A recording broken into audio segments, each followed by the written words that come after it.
vamos a continuar con la clase. Ayer nos quedamos en esta diapositiva.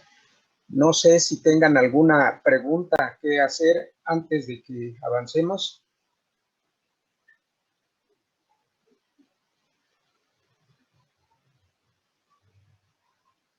¿No hay preguntas? Bueno, avanzamos. No, profesor.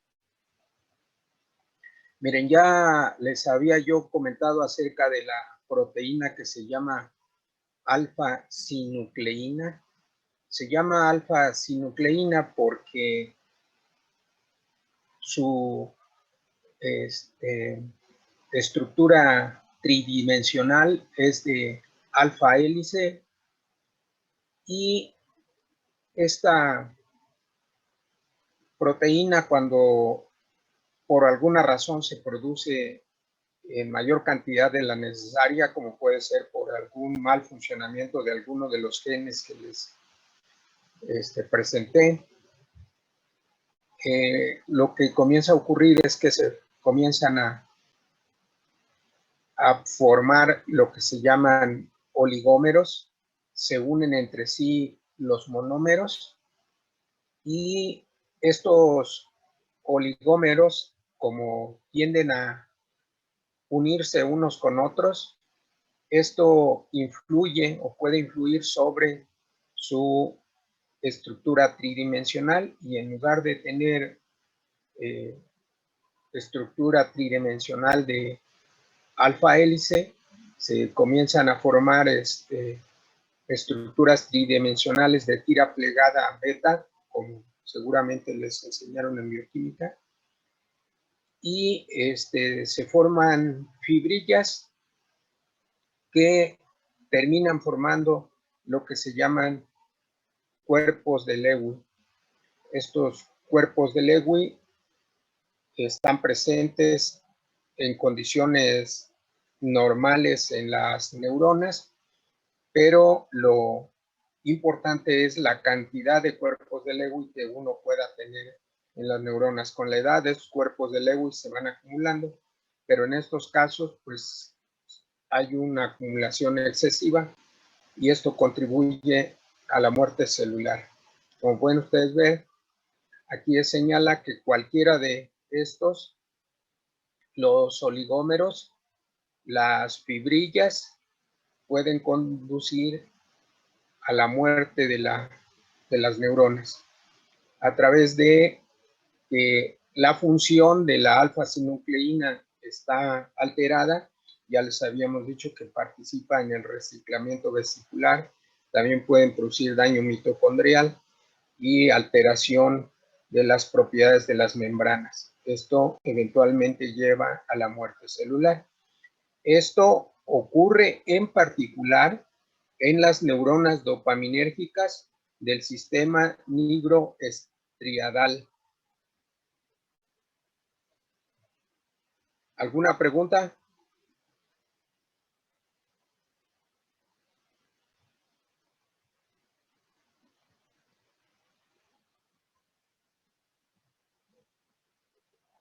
Bueno, ¿qué pasa en la enfermedad de Parkinson? En esta figura es un corte sagital un corte transversal del cerebro, en este caso de un humano, para que ubiquen las estructuras que están participando en la enfermedad de Parkinson. En condiciones normales de la corteza motora se envían neuronas cuyos axones terminan en el cuerpo estriado, específicamente en el putamen. Aquí terminan, ya están los pies terminales de estas neuronas, que son neuronas glutamatérgicas. Entonces, de la corteza motora, neuronas glutamatérgicas llegan hasta el putamen. Aquí, a partir del putamen, hay dos vías, una llamada la vía directa, que se comunica del putamen al globo pálido interno, y del globo pálido interno hay comunicación hacia el tálamo y del tálamo nuevamente comunicación hacia la corteza motora. Entonces es un sistema de retroalimentación, la vía directa. Normalmente, bueno, lo que está en azul son neuronas glutamatérgicas y lo que está en negro son neuronas GABAérgicas. Entonces, esta vía directa se reconoce como un asa de retroalimentación positiva hacia la corteza motora, que es la que programa los movimientos hacia la médula espinal y las motoneuronas, que son las que controlan a la musculatura esquelética. Existe otra vía aquí también que se llama vía indirecta y que va del putamen primero, una neurona GABAérgica hacia el globo pálido externo, del globo pálido externo otra neurona GABAérgica al núcleo subtalámico, del núcleo subtalámico una neurona glutamatérgica que regresa al globo pálido interno y del globo pálido interno hacia el tálamo y vuelta a la corteza motora. Esta vía indirecta, como vamos a ver, vean que tiene más neuronas en todo el circuito. Esta vía indirecta es una vía de retroalimentación negativa para la programación de los movimientos. Entonces, el propósito es presentarle las dos vías, pero de manera muy importante que ubiquen en un cerebro en donde están cada uno de estos núcleos que son importantes para la programación de los movimientos. De este lado se presenta además la participación de el circuito dopaminérgico. Entonces vean que aquí se señala que en un individuo sano, la entrada glutamatérgica de la corteza, esta que les acabo de presentar, y la participación de la vía directa, lo que les acabo de decir, que es un asa de retroalimentación positiva para los movimientos, y la vía indirecta, que es un asa de retroalimentación negativa para los movimientos. De aquí lo importante es que este sistema dopaminérgico que se menciona posee receptores de naturaleza D1 en la vía directa y de naturaleza D2 en la vía indirecta. Acorde con los sistemas transduccionales, los receptores D1 están acoplados a una proteína GS y los receptores D2 están acoplados a una proteína GI. Así que les adelantamos, el sistema dopaminérgico lo que hace es estimular a la vía directa e inhibir a la vía indirecta. En los pacientes con la enfermedad de Parkinson, estas neuronas provenientes de la sustancia negra parte compacta, es lo que me faltó decirles acá, los somas de estas neuronas están en la sustancia negra parte compacta.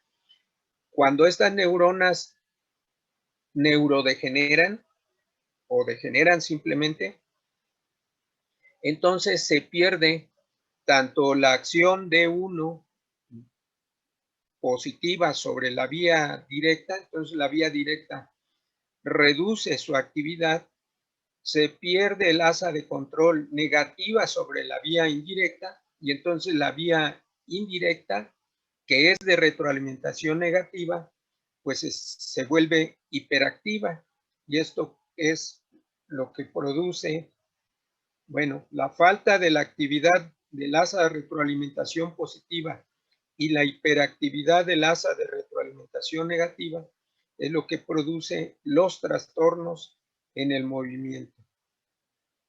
¿Se entiende? ¿Alguna pregunta? Profe, ¿puede volver a explicar esta parte, por favor. Sí. Tienen que tener en mente que la vía directa es una vía que facilita los movimientos, ¿sí? A través de estas estructuras. Entonces, una vía que facilita los movimientos, la vía directa, en tanto que la vía indirecta es una vía que inhibe los movimientos, ¿sí? Ahora, ¿cuál es la función del sistema dopaminérgico? Bueno, el sistema dopaminérgico estimula, promueve la actividad de la vía directa, que es importante para que haya movimientos. Y además inhibe a la vía indirecta, que es una vía que inhibe los movimientos. Entonces, ojo, si se inhibe a la inhibición, el resultado es facilitación. Es decir, como la vía indirecta inhibe a los movimientos porque es un asa de retroalimentación negativa, entonces cuando se le inhibe de parte de la dopamina, esto ayuda a que los movimientos se programen, a que los movimientos se realicen. Cuando falta la actividad de la dopamina, la vía indirecta no tiene la inhibición que normalmente le producen las neuronas dopaminérgicas. Y al carecer de esta inhibición, entonces la vía indirecta pues está más activa del usual. Pero estar más activa la vía indirecta implica inhibir los movimientos. Y por otro lado, la vía directa, que es la que facilita los movimientos, pues no tiene la acción estimulante de la vía dopaminérgica tampoco. Entonces se conjugan las dos cosas. La vía directa, que es positiva para los movimientos, no está funcionando. La vía indirecta, que es negativa para los movimientos, está trabajando de más. ¿Por qué? Porque le falta la inhibición del circuito dopaminérgico. Entonces, esto es lo que produce el desbalance en la actividad de la musculatura esquelética. ¿Sí se entiende? Lo vamos a explicar más adelante. Bueno, lo vamos a volver a explicar. Miren, esta es son tomografías de emisión de positrones en cerebros de persona sana del lado izquierdo y de un enfermo con Parkinson. Esto es en cuanto a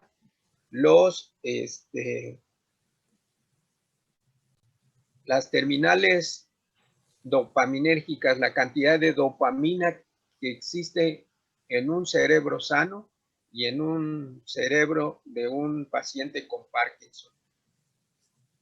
Es lo que se llama una tomografía de calor. Entre más rojo, mayor cantidad, entre menos rojo, menor cantidad. Entonces, como pueden ver, la cantidad de dopamina pues, está muy disminuida en los pacientes con enfermedad de Parkinson. Abajo se presentan los transportadores de la dopamina. Entonces, vean que los transportadores de dopamina en un individuo sano respecto de pacientes con Parkinson, en este caso, en el primer estadio de la enfermedad según esta escala y en el estadio 4 de la misma. Vean que este estadio que es más avanzado de la enfermedad, pues la cantidad de transportadores dopaminérgicos está muy disminuido. ¿Por qué está muy disminuido? Pues porque se están perdiendo cada vez más los pies terminales. De hecho, están perdiendo toda la estructura neuronal y por eso es que están muy disminuidos. Bueno, el circuito que les presenté con el cerebro y los núcleos cuya ubicación vieron, pues vamos a a volver a explicar, como decía yo anteriormente, cómo funciona este circuito de los núcleos basales, lo que se llama la vía extrapiramidal, la corteza cerebral, que una vez programados los movimientos, los envía a la médula espinal y de ahí a través de las motoneuronas, pues llega la actividad a la musculatura esquelética. Bueno, pero antes de que salga la información hacia la musculatura esquelética, este circuito tiene que programar los movimientos. Entonces, de la corteza cerebral al cuerpo estriado, esto es, el cuerpo estriado son dos núcleos, el caudado y el putamen. En la diapositiva que les mostré anteriormente decía putamen. Bueno, el putamen forma parte de lo que se llama cuerpo estriado. Vean, aquí se señala que las neuronas son glutamatérgicas. Están los receptores de la dopamina, D1, estimuladores, D2, inhibidores. Ojo, también aquí se presenta de manera importante a las neuronas colinérgicas. Las neuronas colinérgicas también tienen un tono inhibidor de parte de las neuronas dopaminérgicas. Las neuronas dopaminérgicas inhiben la liberación de acetilcolina en esta estructura. Bueno, ¿cómo funciona este sistema? Si la corteza cerebral aumenta la actividad de estas neuronas, de las glutamatérgicas, ¿qué pasa con la actividad de estas neuronas GABAérgicas que proyectan del cuerpo estriado hacia el globo pálido interno y también la sustancia negra parte reticulada? En el esquema anterior, si recuerdan, el globo pálido interno es el que recibe la inervación de las neuronas GABAérgicas, y a partir de esta estructura también otras neuronas GABAérgicas van hacia el tálamo ventroanterior y ventrolateral, y a partir del tálamo las neuronas glutamatérgicas retroalimentan a la corteza cerebral. Bueno, si hay un aumento en la descarga de estas neuronas glutamatérgicas, ¿qué pasa con la descarga de estas neuronas GABAérgicas? Aumenta. Aumenta la descarga de las neuronas GABAérgicas. Por lo tanto, ¿qué pasa con la descarga de estas otras neuronas GABAérgicas? También aumenta. Fíjense bien, las neuronas GABAérgicas, ¿qué hacen? Ya. Inhibir a las... Inhiben. Entonces, aquí la descarga de esas neuronas está aumentada porque está aumentada la descarga de las glutamatérgicas que son excitadoras.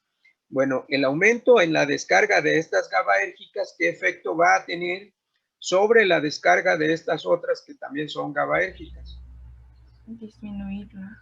Va a disminuir, entonces estas van a descargar menos porque están siendo inhibidas por la alta descarga de estas. Entonces estas descargan menos. Por lo tanto, ¿qué va a pasar con la descarga de las glutamatérgicas?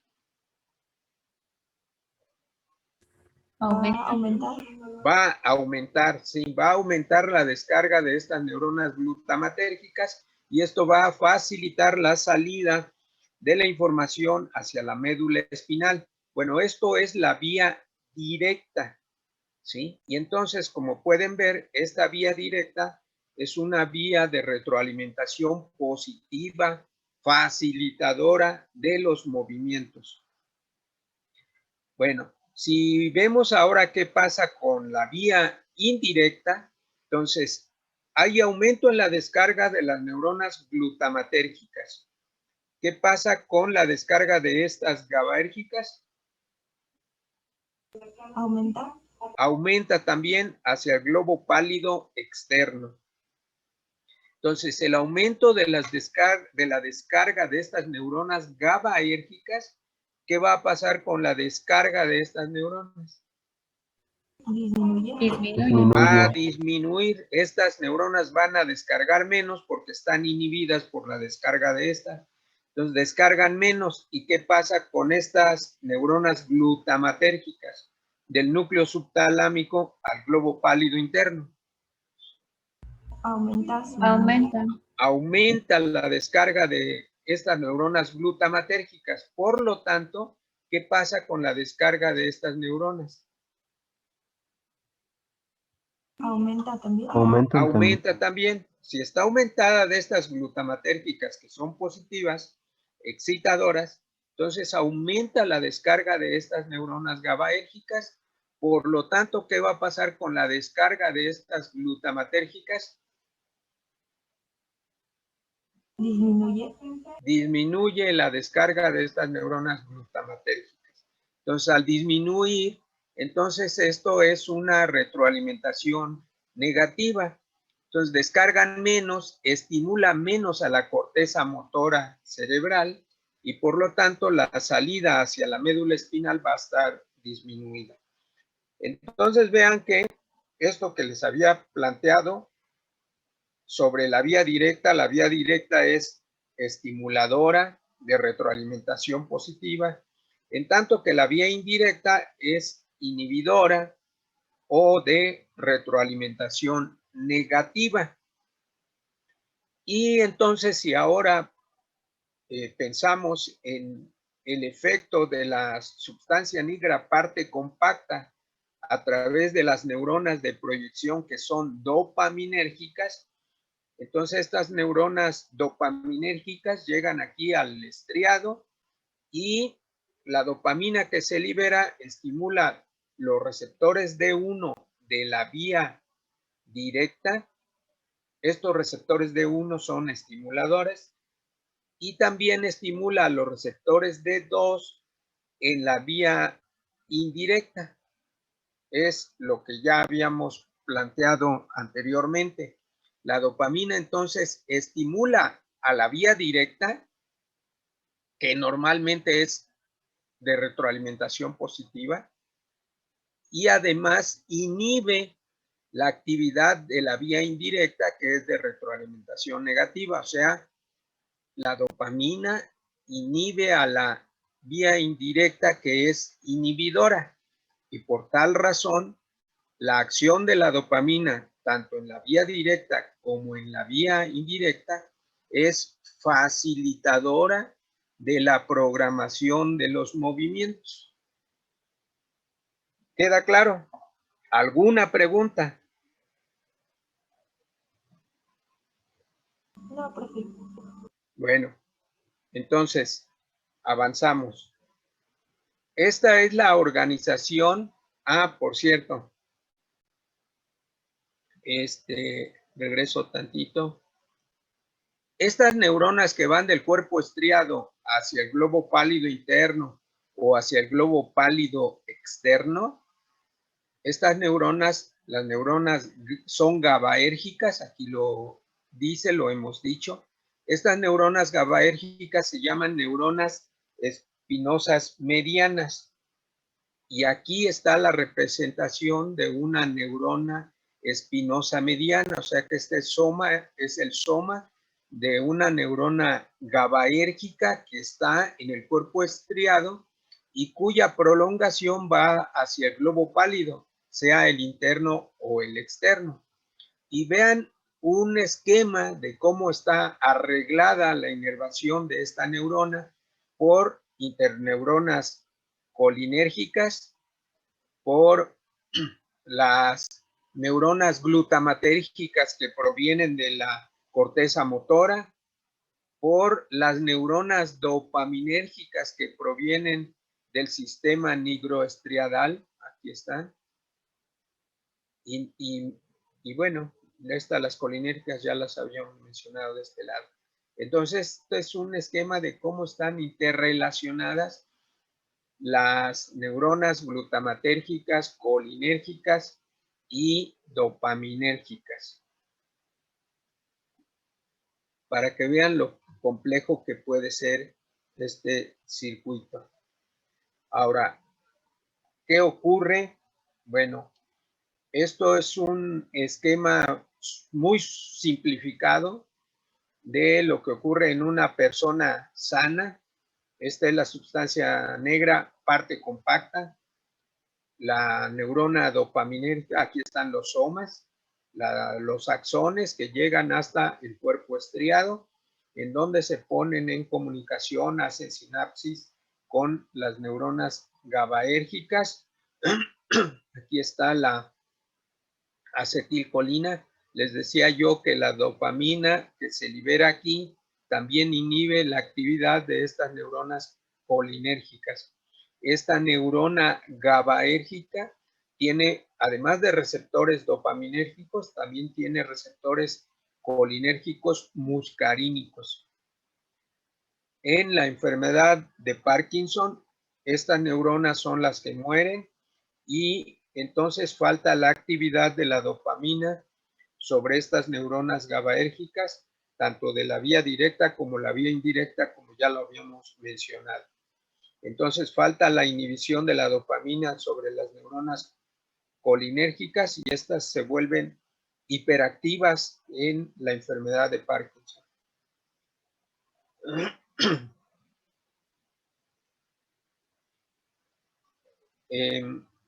Es el mismo esquema que ya habíamos revisado.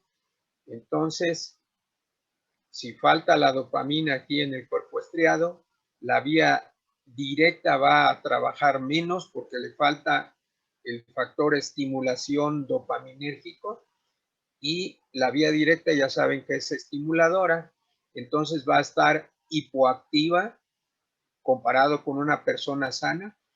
A la vía inhibidora le va a faltar el tono inhibidor dopaminérgico y por lo tanto va a estar hiperactiva. Y como habíamos mencionado, entonces esto es lo que lleva a la producción en los trastornos de los movimientos. ¿Tienen alguna pregunta?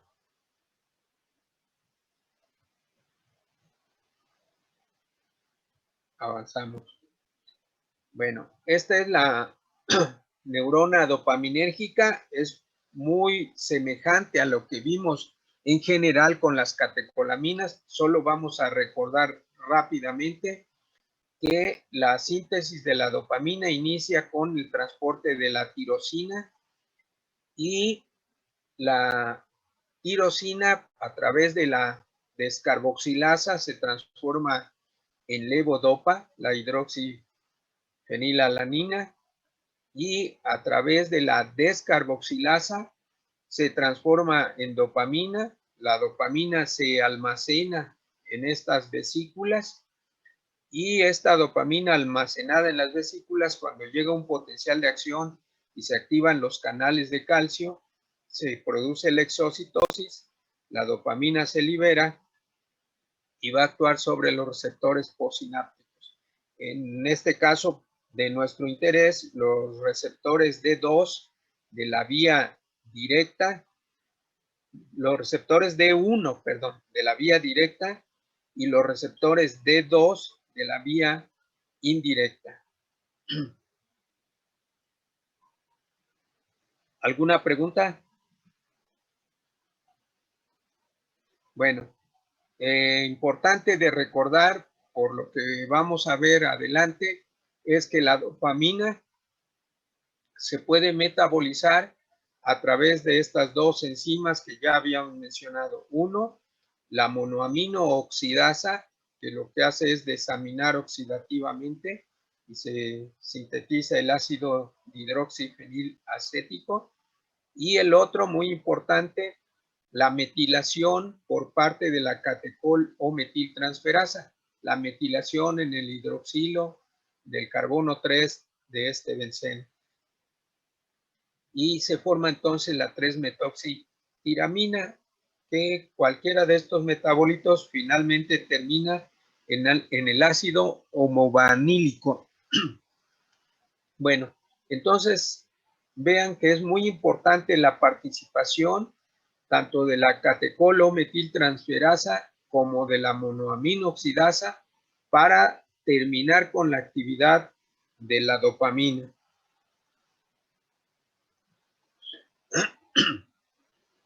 Bueno, vamos a ver ahora los fármacos que se emplean para el tratamiento de la enfermedad de Parkinson. Hoy por hoy, el tratamiento farmacológico más importante es con la levodopa, la dihidroxifenilalanina, es decir, esta estructura que en condiciones normales, vean aquí, en condiciones normales, en una neurona dopaminérgica se está produciendo levodopa por la hidroxilación de la tirosina. Aquí participa la tirosina hidroxilasa y se produce la levodopa.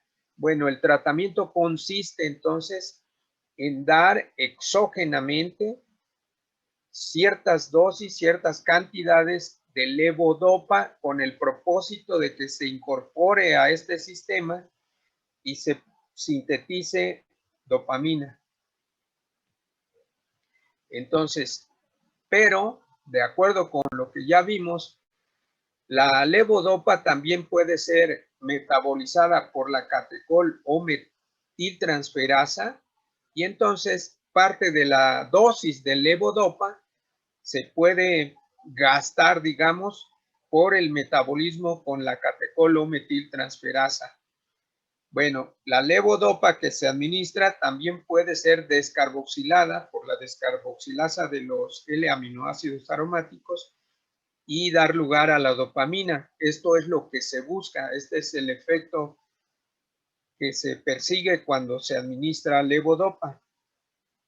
Entonces, esta descarboxilasa produce dopamina. Pero lo importante, lo que se requiere es que esta dopamina se esté produciendo en el sistema nervioso central y particularmente en el sistema extrapiramidal del que hemos hablado. Pero bueno, una vez formada la dopamina, las enzimas que les acabo de presentar, la catecol-metiltransferasa y la monoamino oxidasa, la pueden metabolizar, así que parte de la dopamina puede ser reducida en cuanto a concentración por estas dos enzimas. También se menciona aquí la posible participación de la dopamina beta hidroxilasa y la transformación de la dopamina a noradrenalina. Entonces, fíjense bien, una dosis de levodopa puede tener el inconveniente de que parte de la levodopa que se da se transforme en metildopa.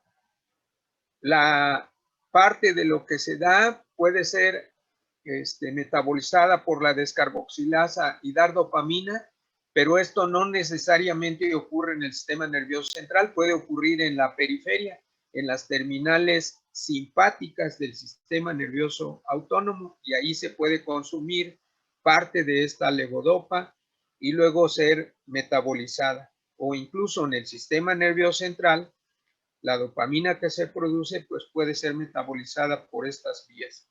Todo eso puede ocurrir. Bueno, entonces esto lleva a que se entienda lo siguiente. En un principio, ahí por 1960, que fue cuando se introdujo la levodopa en la terapéutica, se observó que aunque se tenían que dar dosis de levodopa muy altas, y esto se descubrió que se debía a lo siguiente: de la dosis total de levodopa, del 100% de la dosis, una gran parte de esta dosis se metabolizaba en el intestino, una gran parte, 70%, y solo 30% de la dosis alcanzaba la circulación general. Pero del 30% que alcanzaba la circulación general, entre el 27 y el 29%, esta levodopa se transformaba en dopamina, se metabolizaba directamente en los tejidos periféricos. Tejidos periféricos, pues el corazón, el intestino, en todos aquellos tejidos en donde se sintetiza noradrenalina, adrenalina, dopamina en la periferia. Entonces, solo una pequeña cantidad de la dosis total de levodopa llegaba al sistema nervioso central, entre el 1 y el 3%. Entonces, como estrategia para mejorar la farmacocinética de la levodopa, se introdujo el uso de este compuesto que se llama carbidopa. La carbidopa es un inhibidor de la descarboxilasa de los aminoácidos aromáticos que tiene suficiente polaridad como para que no pase al sistema nervioso central, de tal manera que si se da levodopa junto con carbidopa, la carbidopa bloquea la descarboxilación de la levodopa en la periferia y de esta manera ahora la dosis que se tiene que administrar de levodopa es más pequeña, al menos 10 veces más pequeña cuando se administra con carbidopa, y de este 100% de la dosis ahora solo se metaboliza en el tracto gastrointestinal el 40% y ya alcanza la circulación general el 60%. Y de este 60%, ahora ya el 10% de la dosis alcanza el sistema nervioso central, que es donde realmente se requiere a la levodopa para que se transforme en dopamina. ¿Queda claro este planteamiento? ¿No tienen alguna pregunta? No, profe. ¿No? ¿Qué Bueno. dijo que inhibía la carbidopa? Inhibe a la descarboxilasa de los L-aminoácidos aromáticos. Gracias. A ver, aquí, miren. Esta es la descarboxilasa, la enzima que es inhibida por la carbidopa.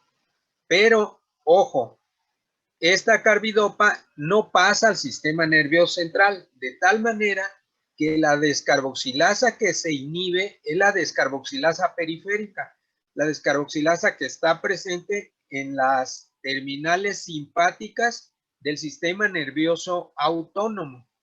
Así que entonces la levodopa circulante en la periferia no se transforma en dopamina, puede pasar mayor cantidad al sistema nervioso central y en el sistema nervioso central, como no está inhibida la descarboxilasa, ahí ya se puede transformar en dopamina.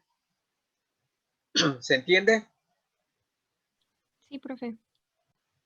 Bueno, este es el panorama general del tratamiento de la enfermedad de Parkinson. La levodopa de la que hemos estado hablando,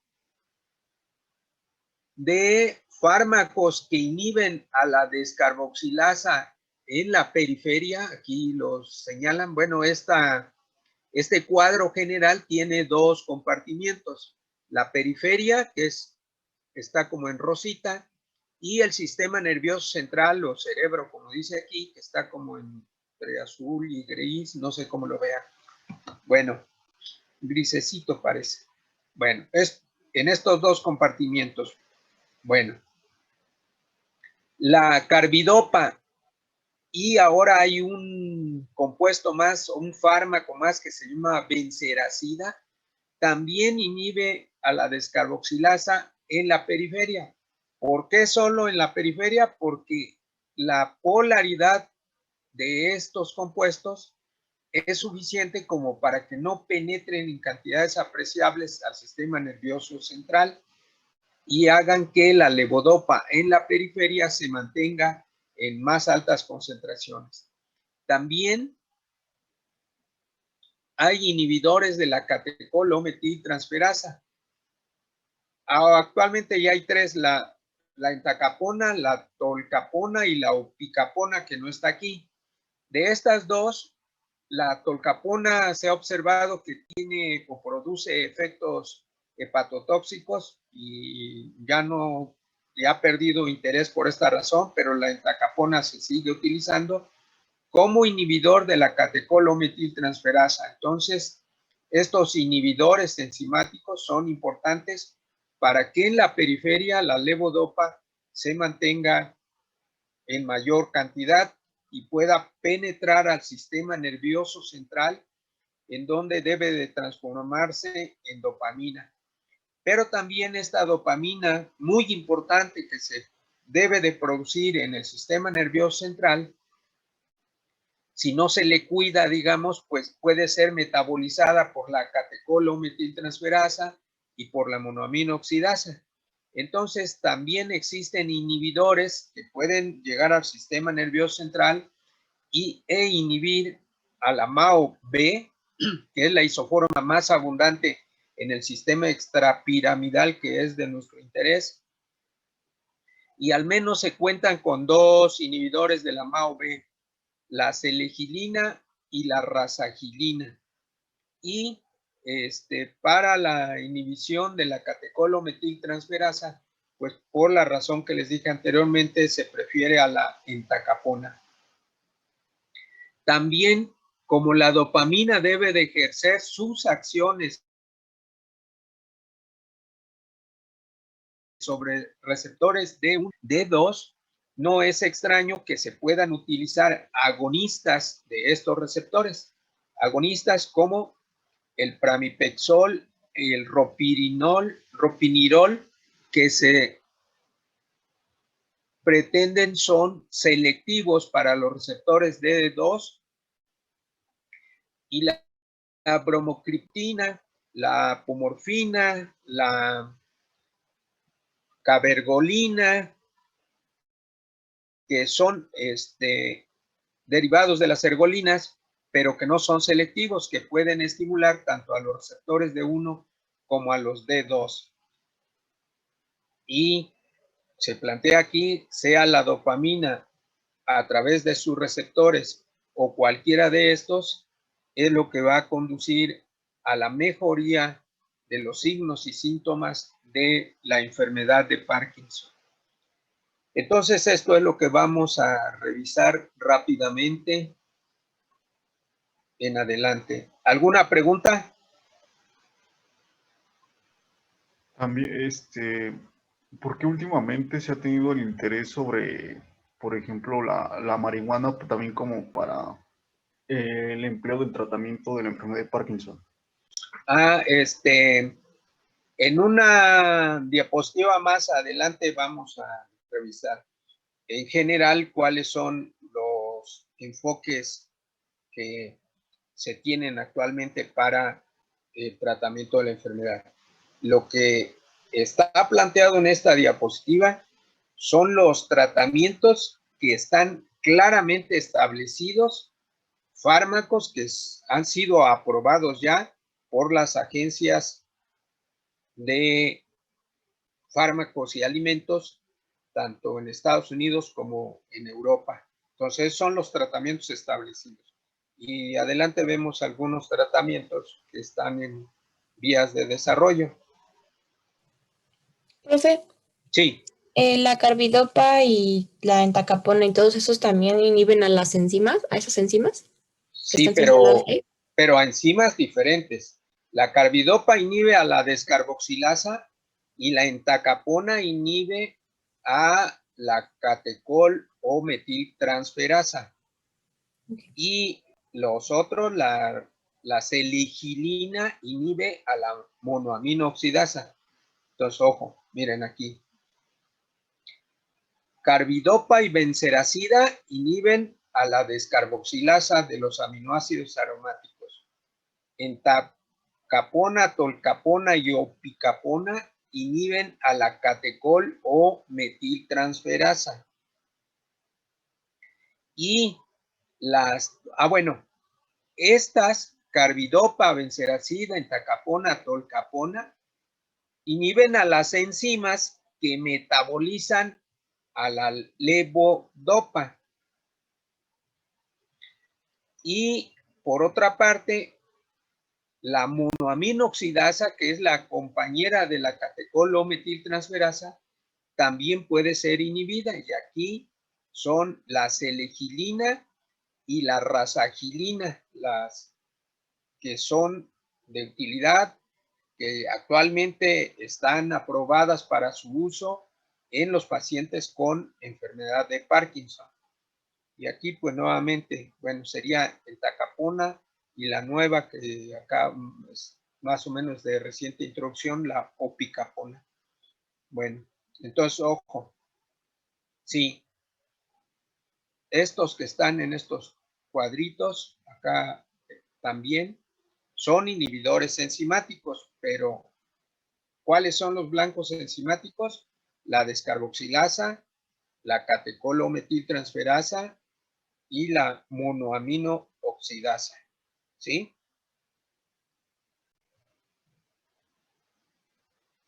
¿De acuerdo? Sí, profe, gracias. Bueno, aquí las estructuras químicas de los inhibidores enzimáticos. Esta es la carbidopa. Es el primer inhibidor que se introdujo para el uso en la enfermedad de Parkinson, inhibidor de la descarboxilasa de los L-aminoácidos aromáticos.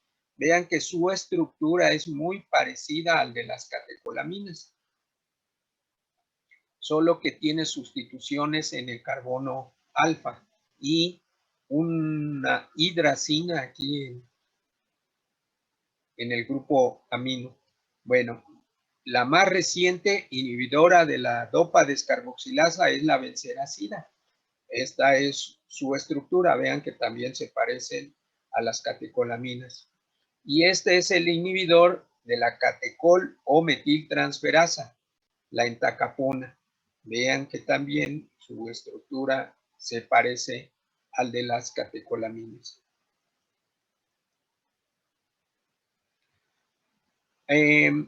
Para la levodopa tiene como desventaja que su vida media es corta, que su vida media es aproximadamente de 4 horas, lo que lleva o llevaba a la necesidad de estarla administrando 4 o 5 veces al día.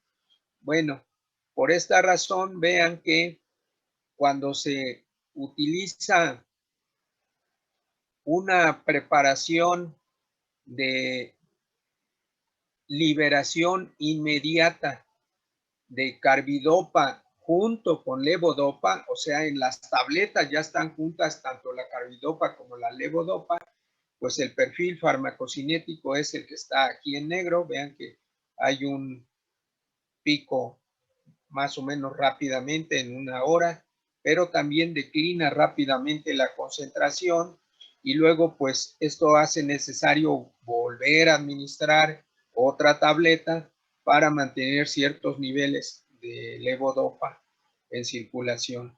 Bueno, para tratar de resolver un poco este problema, pues ahora hay formas farmacéuticas de liberación controlada de carbidopa y levodopa. Y vean que el perfil farmacocinético pues mejoró, las concentraciones de levodopa en sangre son más duraderas, se forma como una meseta y esto pues ha ayudado a que la administración de las tabletas pues sea en el menor número de veces durante el día.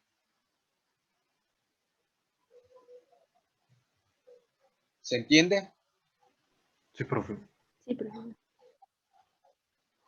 ¿Cuáles son los efectos adversos que se producen con el uso de la levodopa? Bueno, algo muy importante es que se producen lo que se llaman fluctuaciones motoras. Les acabo de decir que su vida media es de 4 horas aproximadamente. Bueno, consideren que para que haya efecto de la levodopa en los pacientes con Parkinson, se requiere que estos pacientes tengan cierto número, conserven cierta cantidad de neuronas dopaminérgicas en el circuito nigroestriadal, porque la mayor parte de la dopamina que se va a producir a partir de la levodopa que se administra, pues tiene que producirse por las pocas neuronas dopaminérgicas que queden funcionales.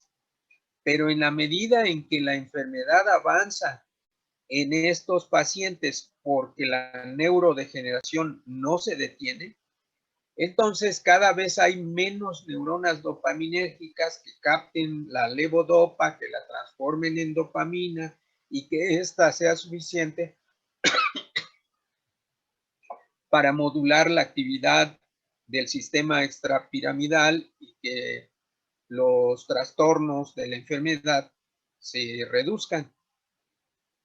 Entonces, cuando van degenerando cada vez más las neuronas dopaminérgicas, el efecto de la levodopa cada vez dura menos, a tal punto que cuando la cantidad de dopamina que se está produciendo es adecuada, los trastornos motores se reducen, pero en cuanto bajan las concentraciones de dopamina porque no se produce suficiente, entonces se presentan los signos de la enfermedad. Comienza a temblar, le aumenta el tono muscular, hay rigidez, trastornos en la postura, y a esto se le llama fluctuaciones motoras, y se sabe que pues es consecuencia de que la levodopa baja su nivel de actividad terapéutica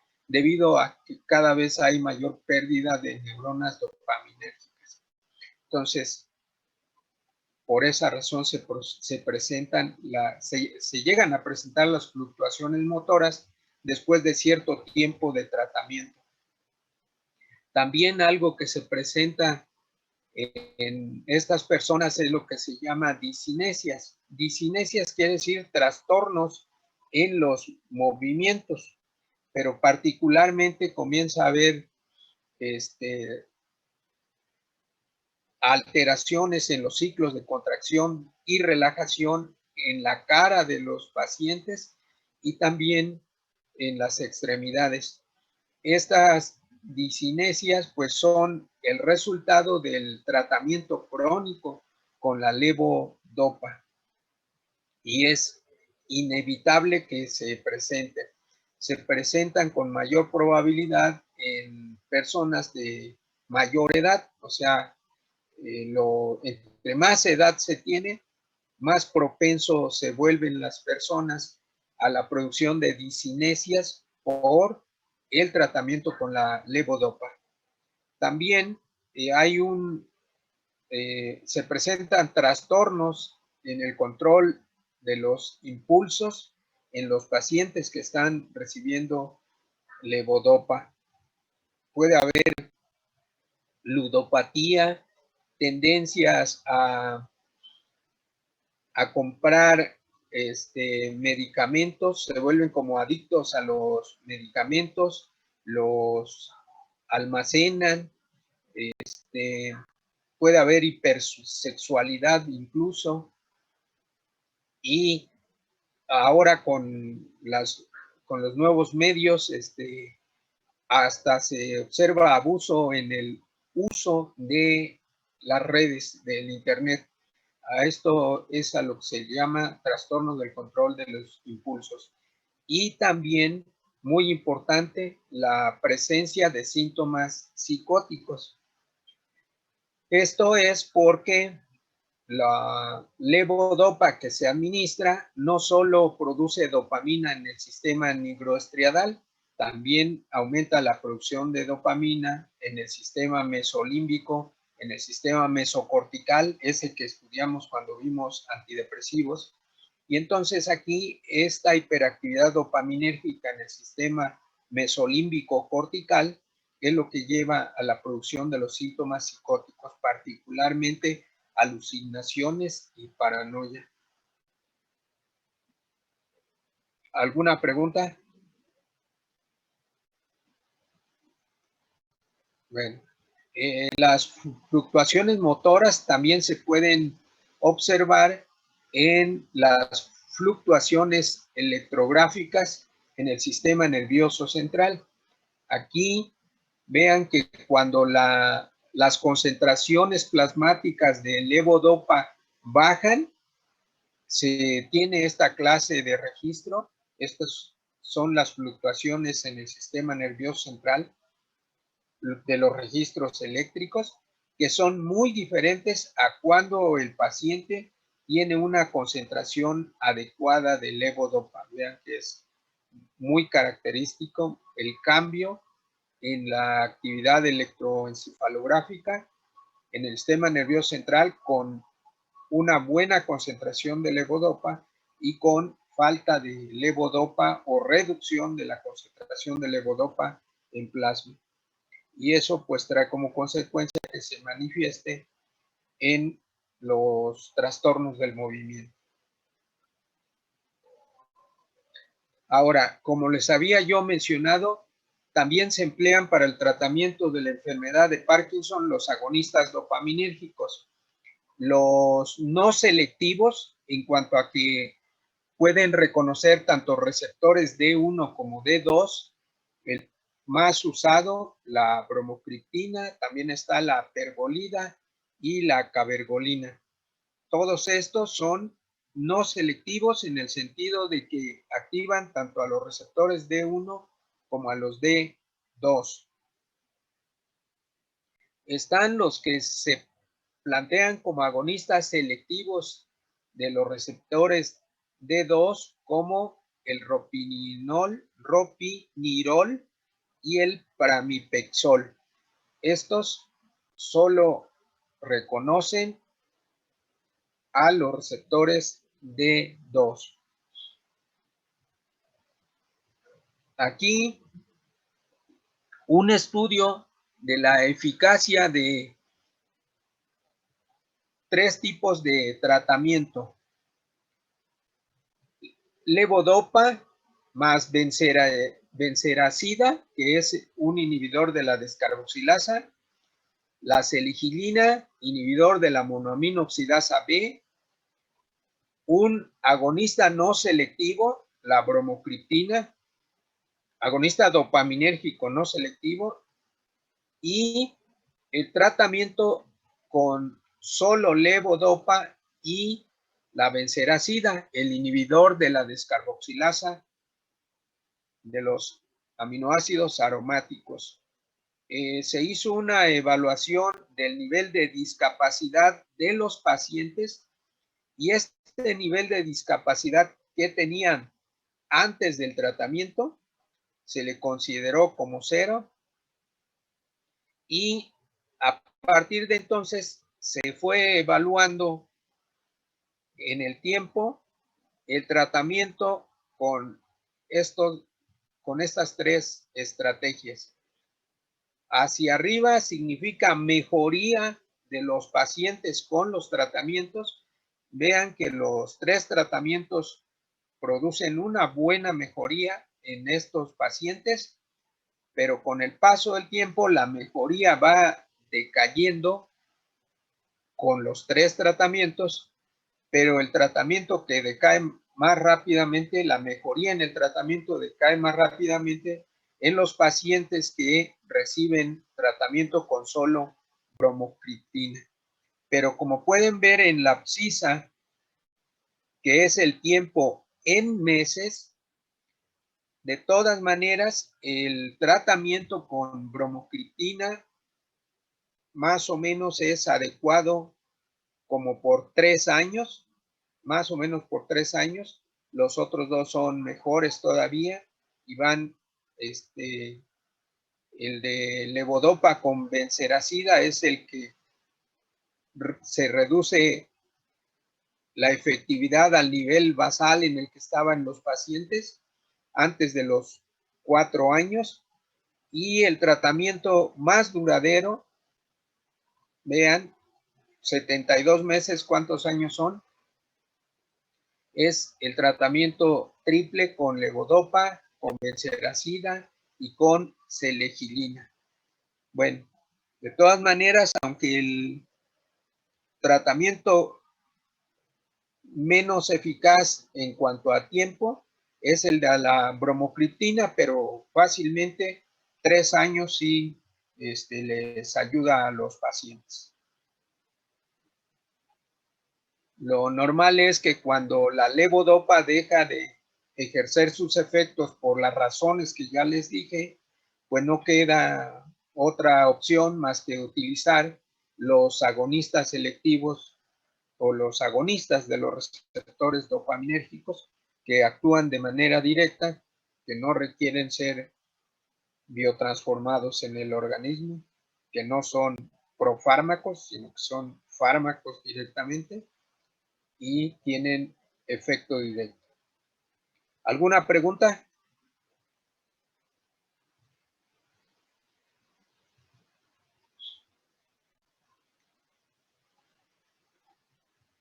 Bueno, los efectos adversos de los agonistas dopaminérgicos, uno de los más importantes es la inducción de náuseas, porque el área postrema, que es en donde se activa el reflejo de vómito, es un área que tiene receptores dopaminérgicos de naturaleza D2 y que entonces cualquier agonista dopaminérgico D2 pues los va a activar e inevitablemente se van a producir náuseas y vómito por esta razón.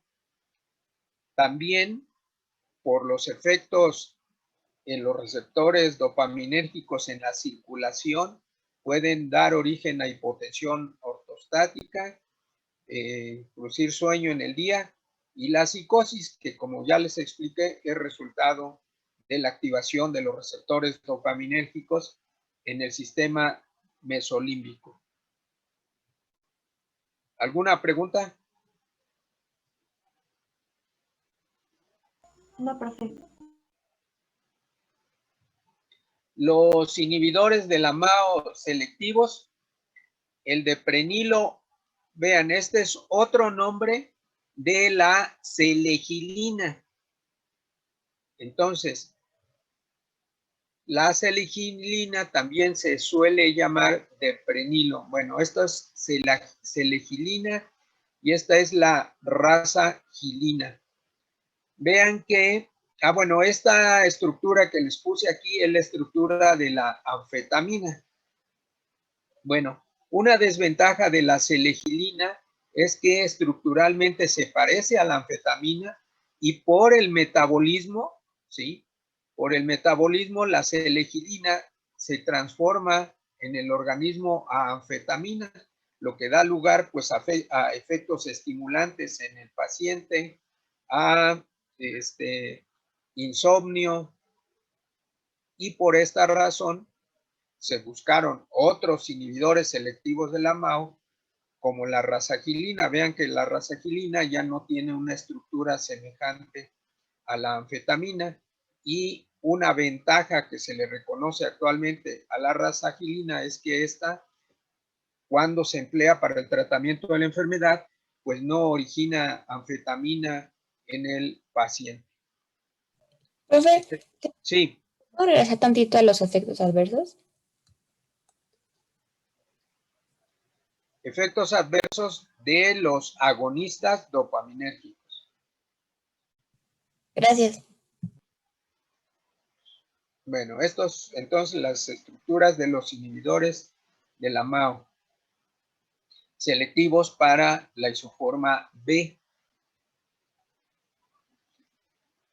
Este es un estudio que se hizo en cuanto a la probabilidad de que un paciente requiera tratamiento con levodopa. Entonces son pacientes con enfermedad de Parkinson que están recién diagnosticados y que requieren de tratamiento. Entonces se formaron dos grupos, un grupo que solo recibió un agonista dopaminérgico y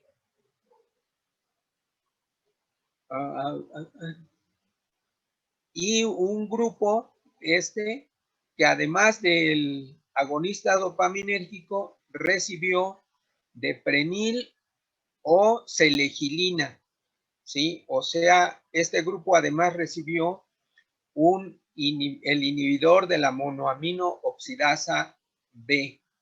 Y vean, la probabilidad de que requiera tratamiento con levodopa después de los días de tratamiento, vean aquí son días, 100, 200, 300, o sea, por aquí andamos ya como un año y acá cerca de los 2 años de tratamiento. Y vean que los pacientes que no reciben selegilina tienen más alta probabilidad de requerir ya tratamiento con levodopa que los pacientes que sí reciben selegilina. O sea, estos pueden recibir tratamiento por mucho más tiempo antes de que sea necesario darles tratamiento con levodopa. Entonces, este es el efecto que produce en los enfermos con Parkinson del uso de un inhibidor de la monoamino oxidasa. Es decir, sí es importante en estos casos el tratamiento con inhibidores de la monoamino oxidasa. Recuerden que inhibir a la monoamino oxidasa implica producir menos amoníaco, implica producir menos radicales hidroxilo que pueden ser promotores de la neurodegeneración. Los efectos adversos con los inhibidores de la monoamino oxidasa, los más sobresalientes son hipotensión como resultado del tratamiento crónico y crisis hipertensivas si estos pacientes que reciben inhibidores de la monoamino oxidasa por alguna razón reciben una alta cantidad de tiramina que puede estar presente en ciertos alimentos como los quesos añejos, como el vino tinto, como en general los alimentos que están en salmuera. Entonces, estos son los efectos adversos importantes. Bueno, me falta prácticamente una diapositiva. La amantadina es un liberador de dopamina y además tiene propiedades anticolinérgicas y antiglutamatérgicas. Es un bloqueador de los receptores NMDA. Este es un fármaco de segunda, tercera elección. No es de los más importantes, pero también se ha empleado para el tratamiento de la enfermedad de Parkinson. Originalmente se introdujo como un agente antiviral. De los efectos adversos, el más difícil es este que se llama livedo reticularis y que consiste en esto que se observa en las fotografías. O sea, se forma como una red en donde los capilares, las vénulas, se vasodilatan y se produce enrojecimiento en forma de una red. Y bueno, psicosis, que es lo que producen o pueden producir todos estos fármacos que aumentan la actividad de la dopamina. Antagonistas colinérgicos, recuerden que la acetilcolina activa a las neuronas GABAérgicas y por esa razón parte del temblor que se observa en los pacientes con Parkinson se debe a hiperactividad colinérgica, y por eso es que se pueden emplear también fármacos anticolinérgicos, aunque también estos son de segunda, tercera elección, igual que la amantadina. De los tratamientos para la enfermedad de Parkinson, en función de lo que nos preguntaba, no me acuerdo quién, pero miren, existe la posibilidad hasta de la talamotomía, palidotomía, subtalamotomía, o sea, todos estos son tratamientos que están en estudio, en este caso quirúrgicos. Del otro lado, pues el reemplazo de la dopamina, todo lo que hemos estado analizando, el trasplante de células embrionarias dopaminérgicas, ¿sí? También el uso de antagonistas de los receptores de adenosina A2.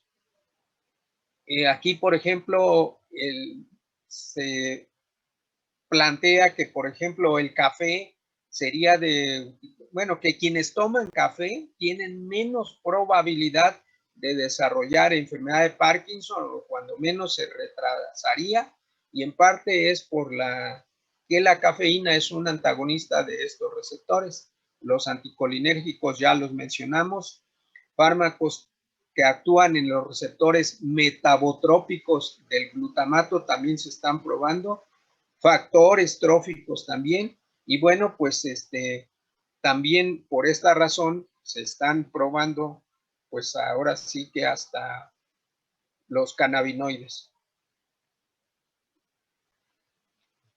Esto es la búsqueda en general de nuevos tratamientos para esta enfermedad. ¿Alguna pregunta? Bueno, nos quedan 3 minutos para que se den los mensajes parroquiales antes de irnos de vacaciones. Maestra Norma. Sí, miren chicos, está al calendario que les subí para las exposiciones, dice que iniciamos el día 15 de abril, o sea, el jueves regresando de vacaciones, pero vamos un poco atrasados en teoría, ¿sí? Bueno, en los temas que les estamos dando de central. Entonces, lo más probable es que en lugar de empezar el 15, empecemos el 16 y se vayan a recorrer todas las presentaciones para que lo consideren. Pero no por eso dejen de preparar su presentación. Recuerden que ahí en el programa que les subí, viene el profesor al que le tienen que enviar las preguntas de su tema, pero también le pueden mandar la presentación para que se las revise por si tienen alguna duda o pregunta sobre lo que tienen que presentar, ¿sí? Nos pueden consultar a cualquiera de los 3, pero bueno, ahí está asignado uno para que el trabajo sea más equitativo, ¿sí? Entonces, bueno, aprovecho, perdón maestra, aprovecho para decirles que esto funciona mejor si su presentación, si sus dudas nos las consultan pues al menos con una semana de anticipación, porque por experiencia luego resulta que un día antes de la exposición nos mandan su presentación, y si luego hay correcciones que tienen que hacer, si tienen que ampliar los temas en algunos puntos, pues ya con tan corto el tiempo, pues es difícil que la presentación mejore mucho de un día para otro. Entonces, si ustedes nos mandan sus dudas, sus presentaciones, preguntas, solicitud de bibliografía, al menos con una semana de anticipación, pues esto funciona muy bien, funciona de lujo. Adelante. Sí, sí, es lo que les iba a decir, porque pues se atraviesan las vacaciones, entonces no sé si usted vaya a revisar algo en vacaciones, o ya de plano el lunes, el lunes que regresamos por lo menos. Miren, con tal de que esto trabaje, no importa, aunque esté de vacaciones, ustedes mándenme sus dudas, sus preguntas y yo los atenderé con gusto. Bueno, entonces ya escucharon para que pues les puedan revisar su presentación. ¿Sí? Entonces, no se confíen, aunque se vayan a recorrer las fechas, no se confíen, pero sí vayan preparando sus temas. ¿Alguna pregunta, duda?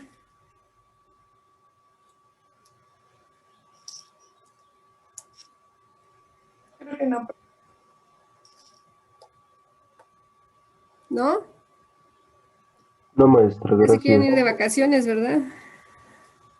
La verdad, sí. Sí. Nosotros también, no se crean.